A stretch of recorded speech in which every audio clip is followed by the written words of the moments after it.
Sure.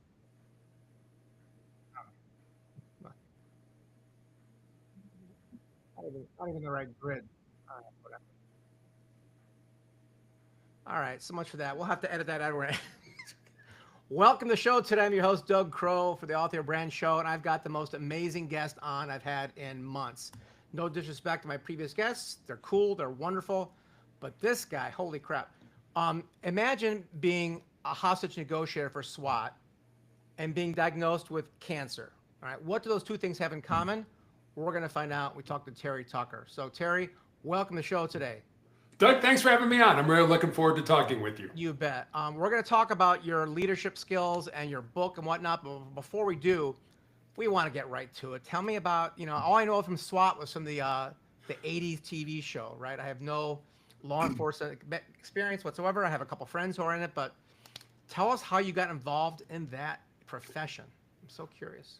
So I was already a police officer with the Cincinnati Police Department, and SWAT are usually the best officers with the best training and the best equipment. And I've always wanted to be part of the best in my life. Sure. And so when there was an opening for the negotiators, I put in for it. Now, I'm in my 40s at this point in my life, and it's SWAT. So there's a lot of physical part of it, even though you're a negotiator. Yeah. So I had to run the mile and a half, do the push-ups, sit-ups, meet with the psychologist, take psychological exams, meet with the command staff, and then finally meet with the team. And it was an all or nothing. If one person on the team said, hey, I like Terry, he's hard to work with or something like that, you didn't get on. And I was lucky. Everybody gave me the thumbs up. And I started, and just a quick funny story about it. The way we would train is we would do scenarios. And we had a psychologist that worked with us. And where we learned was in the debrief. Did you think this person might have had schizophrenia and off their meds? Whatever. So very simple. Hostage taker, behind a locked door. You're up, Tucker. Go ahead. Doug, I spent almost the entire time talking to the hostage.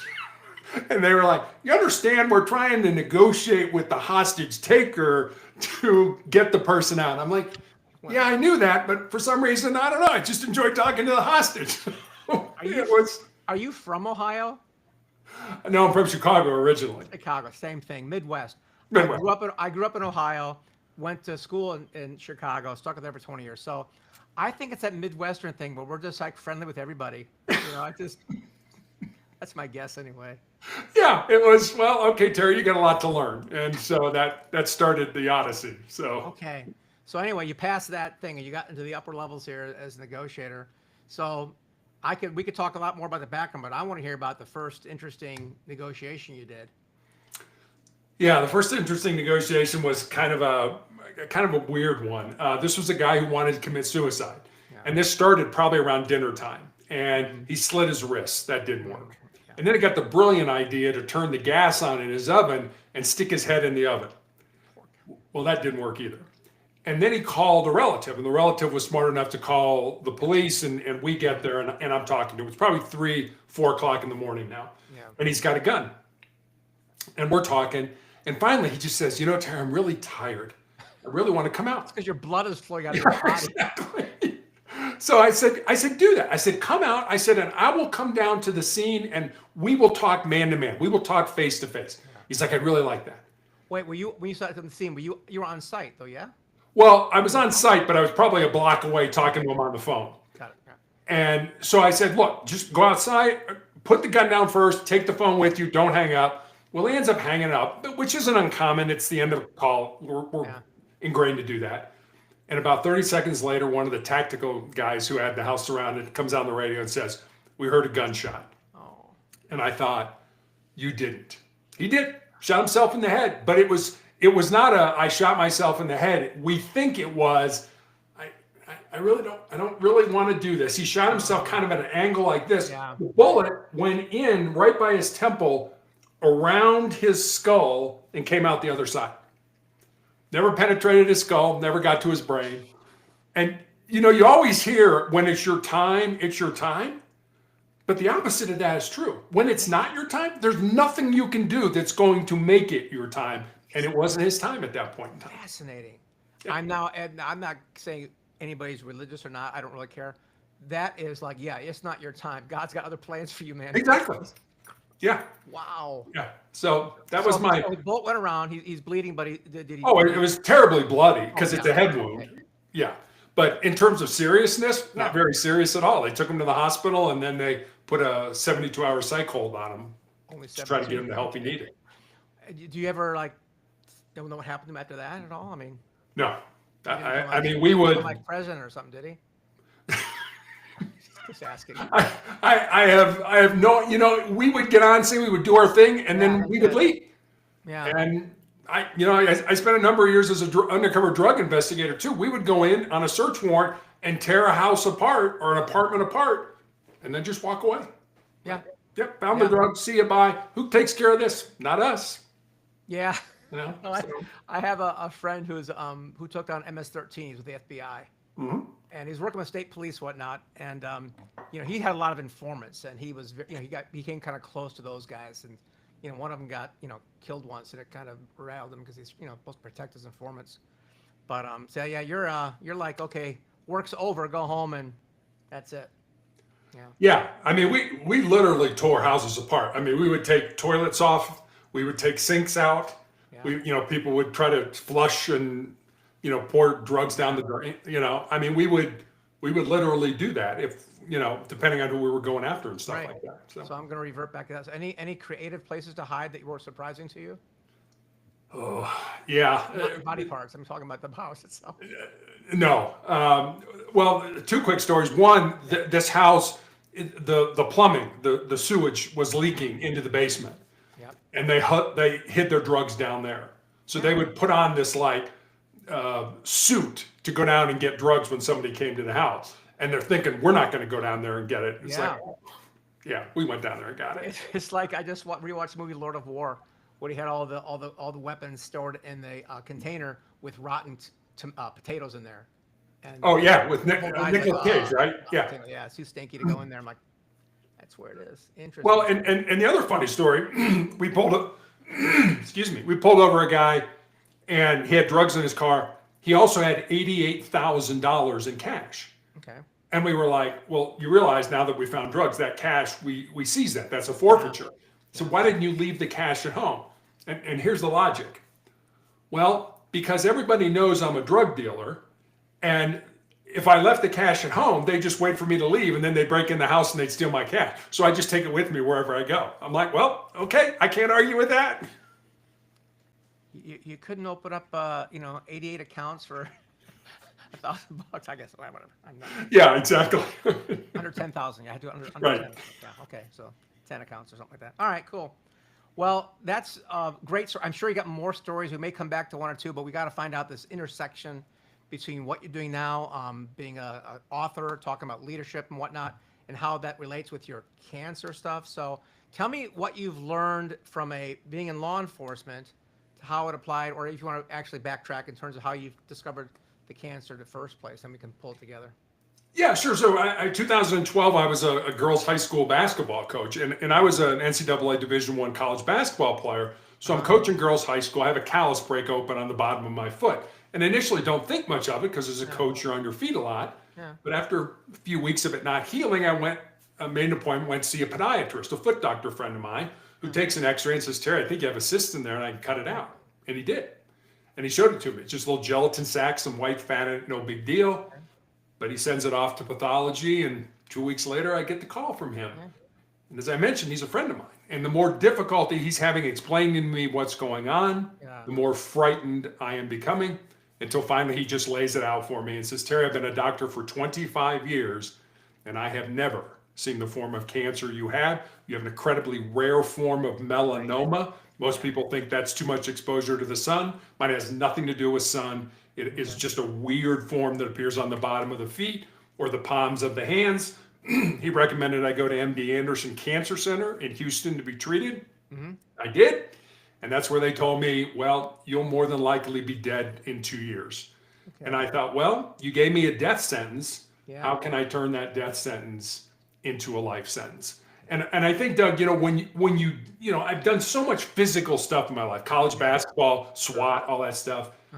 Now you would know this, but I'm in a wheelchair and I've had my left leg amputated. What do you do when you can't do what you're good at. Okay. I think you do what's important. Dramatic pause there. We're going to get into this. This is the meat of it, because we have a couple clients with, you know, in your similar situation where they've been, you know, had to have a limb removed or were born without one. And people, you know, my dad always told me, you know, as soon as you complain about, you know, shoes, look at a boy with no feet type of thing, you know. So that is such a seminal moment where you're athlete, you're active, and this thing comes in and damn it, takes a leg off. That's just,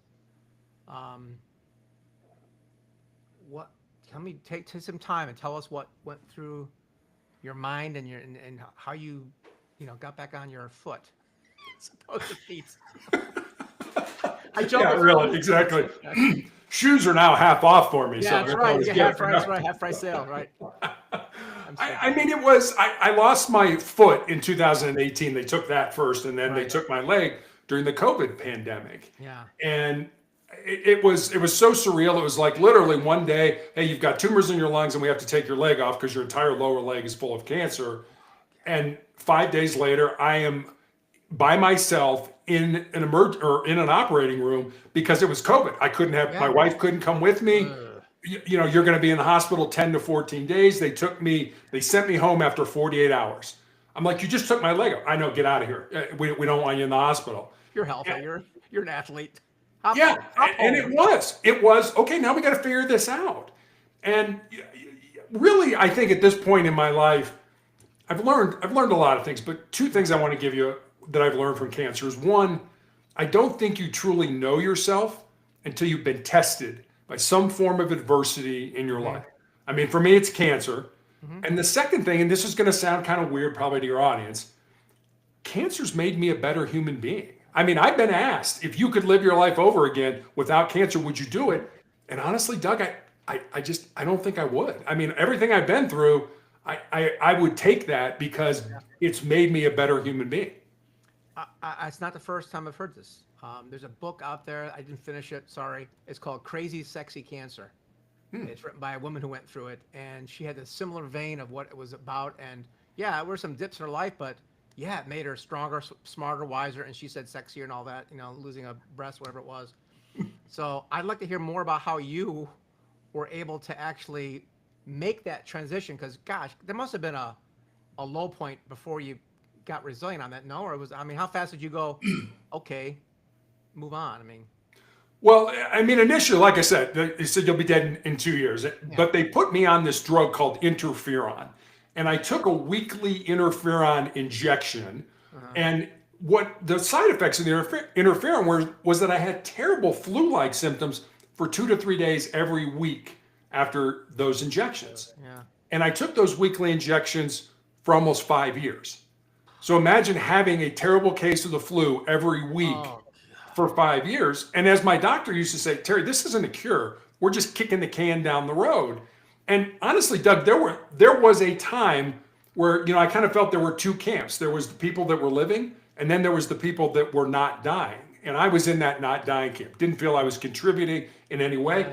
I begged God to take me. I said, please take me out of this. Please get me out of this.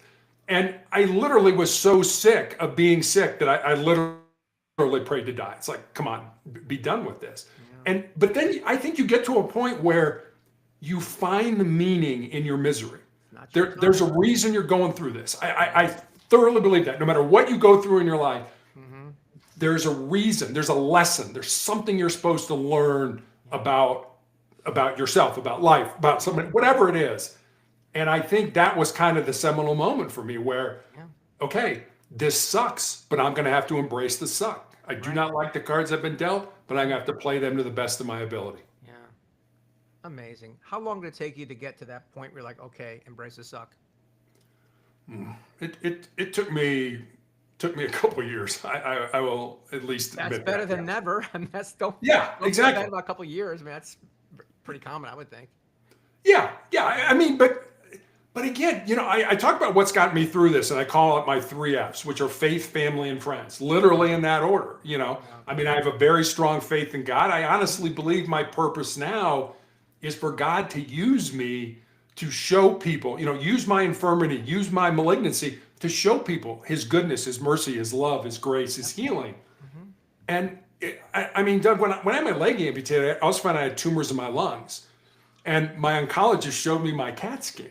Yeah. And I have no medical background. I don't know how to read a CAT scan, but you can kind of look at it and be like, oh, well, that sure doesn't look like it belongs there. I had Oh, these big tumors in my lungs. I had fluid all around the pleural spaces. And I remember looking at my doctor and saying, how was I alive? And Doug, till the day I die, will never forget this. He put his head down, he shook his head no, and then he looked up at me and he said, I don't know because you shouldn't have been. Which said to me, God's not done with me. When I die, where I die, how I die, way above my pay grade. Don't spend much time worrying about the dying, spend more time focused on the living. wow. What, do you have your book there? Hold your book up. People don't want, they may still listen to us for another 15 minutes, but we need to get this. Sustainable Excellence by Terry Tucker, folks. Oh my gosh. This is great. How much are you able to get out and do speaking and like do inspirational talk stuff around the area, or what are you doing? Around the area, yeah, I do more, virtual stuff if it's Yeah. farther away and things like that. I mean, I need my wife's help, put the wheelchair in the car and everything else and stuff. So, it's kind of I've got a roadie with me. My wife is my roadie. So, That's where the second one comes in, faith and then family. Right? That's right. That's where, exactly, Right. Oh my gosh. And so you sat down, you wrote this book, and tell me about that experience. A lot of people, we are a ghostwriting publishing company, so I'm always curious when people sit down and write their own thing. Was that cathartic? Was it more helpful for the people who read it? Tell me about your journey with the writing of the book. Sure. So sustainable excellence was really born out of two conversations I had. One was with a former player that I had coached in high school. I mentioned I coached girls high school basketball, who moved to the area in Colorado where my wife and I live with her fiance. And the four of us had dinner one night. Yeah. And I remember saying to her after dinner that I was really excited that she was living close and I could watch her find and live her purpose. And Doug, she got real quiet for a while. And she looked at me and she said, well, Coach, what do you think my purpose is?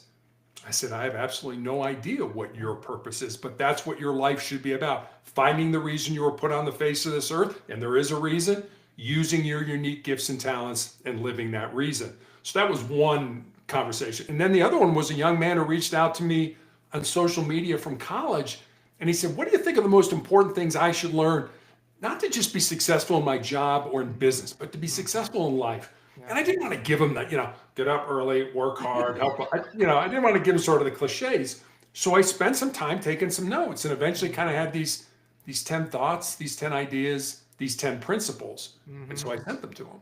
And then I stepped back and I was like, well, I got a life story that fits underneath that principle. Sure. Or I know somebody whose life emulates this principle. So literally during the 4 to 5 month period where I was healing after I had my leg amputated, I sat down at the computer every day and I built stories, and they're real stories about real people underneath each of the 10 principles. Wow. That's how sustainable excellence came to be. Outstanding. We're not going to reveal all 10 principles, but I'd like to hear at least one or two of them. So give me a couple of those principles and one story to. Sure. So, and I put this in there because I did this in my life, and I'm not proud that I did it. And the principle is this: most people think with their fears and their insecurities instead of using their minds. And I know I've done that. I know I've. We all do. We all. I want to start this. Oh, wait a minute. Maybe I'm not smart enough, or I don't have enough information, or what will people think about me? Yeah. And whenever especially when I talk to young people, I always tell them, if there's something in your heart, something in your soul that you believe you're supposed to do, but it scares you, go ahead and do it. Yep. Because at the end of your life, the things you're going to regret are not going to be those things you did. They're going to be those things you didn't do, but then it's going to be too late to go back and do them. Yeah. Brilliant. Wow. What was the one thing that scared you that you leaned into then? Having my leg taken off. Yeah. I mean, it's like, okay, how am I going to, what do you mean I'm going to be in wheels? And I mean, it's weird because our house, the bedroom and the bathroom doors are not wide enough for my wheelchair. So I have to transition to a walker to go to the bathroom and go to bed, which is good. It just gets me out of my chair and, I can get up and stuff. So it's like, again, you figure it out or you don't, and you wallow in it and feel sorry for yourself. I'm like, I'm not feeling sorry. I'll figure this out. Right. Amazing. I love that perspective and attitude. And I'm glad that you were saying, hey, yeah, it took 2 years to get to the point where, it's full steam ahead. That's people. A lot of times they'll look at like weight loss journeys. They say before and after pictures. Like, wow, look what you did. Yeah, you didn't see the 3 years of pain and suffering to get there, right? You just go for the instant gratification. So that's why it's important. I'm glad you were able to, share that. It's not Sure. fast right away. And No. and my buddy Les, I told you about. He he's a realist, but he has days where he's sad or mad, and it happens. It does. And I mean, I'm still treated every 3 weeks at the hospital for the tumors I have in my lungs. Right. I have a very bad reaction. And when I'm in that state, I get down, I cry, I feel sorry for myself, but it's a choice to stay there or it's a choice to say no. And a very simple way I find to do this, and I think this works for everybody, is if you're feeling sorry for yourself, go help somebody else. Just go say hi to somebody. Go smile at somebody. Do anything. Now you're not focused on you. That's You're right. focused on somebody else. That's right, George Bailey. You got it. That's the way it works. Absolutely. Oh my gosh, so many questions for you. I'd like to understand. God, what was it? I had a really good question. It's gone. My gosh, It's tough getting old, isn't it? it is. Thank you very much. Oh, great here. There's when you Zach, right now, what do you do now? Do you just speak, or I mean, you still working? What's your I do. I just finished another book, and I'm working to kind of clean that up now. I do speak, not as much as I'd like to. I mean, it's something I enjoy doing. I love the energy that I can get from other people. Oh yeah. And I have a blog. I put out a blog every once a week. One's written, one's a video. And the video is more just to help me to be a better speaker because, as you can figure out, I talk too fast. Kind of just slow down and things like Oh, that. that's okay. It's okay. Yeah. I have to tell people to listen faster if you can't keep up. Yeah, exactly. Get some Q-tips, clean that out. Yeah. Wow. Okay, that's wonderful. And the other question I have, I guess, is like, so you're going through this personally for yourself. Tell me about how it was with your family, having dad go from this athlete to this guy in the wheelchair. Well, when I was diagnosed, our daughter was in high school. And, there was sort of a bargaining, with God. And it's like, please let me live long enough to see her graduate from high school. And I mentioned my family, and it's this is a true story. So I had my leg amputated. My doctor's like, I want to put you on chemotherapy. And I was 8 years into this fight. And I said, is it going to save my life? He said, probably not, but it might buy you some more time. I said, well, if the outcome is going to be that I'm going to die anyway, I would rather not go through all that ugliness, but I'll go home and talk to my family. Okay. True story. Funny story. And so I go home and start talking, and it's just my wife and daughter and myself. And I'm like, okay, here's what the doctor wants. And my daughter's like, all right, we need a family meeting. I'm like, family meeting? There's 3 of us. It's not like we got a board here or something like that, Well, ship out the old block. I like it already. Yeah. So we sit around the kitchen table and individually talk about how we feel about me having chemo. And then when we're done, she's like, all right, let's take a vote. How many people want dad to have chemotherapy? And my wife and daughter raise their hand. I'm like, wait a minute. Am I getting outvoted for something that I don't want to do? But I remembered when I was back in the police academy, our defensive tactics instructor used to have us bring a photograph of the people we loved the most to class.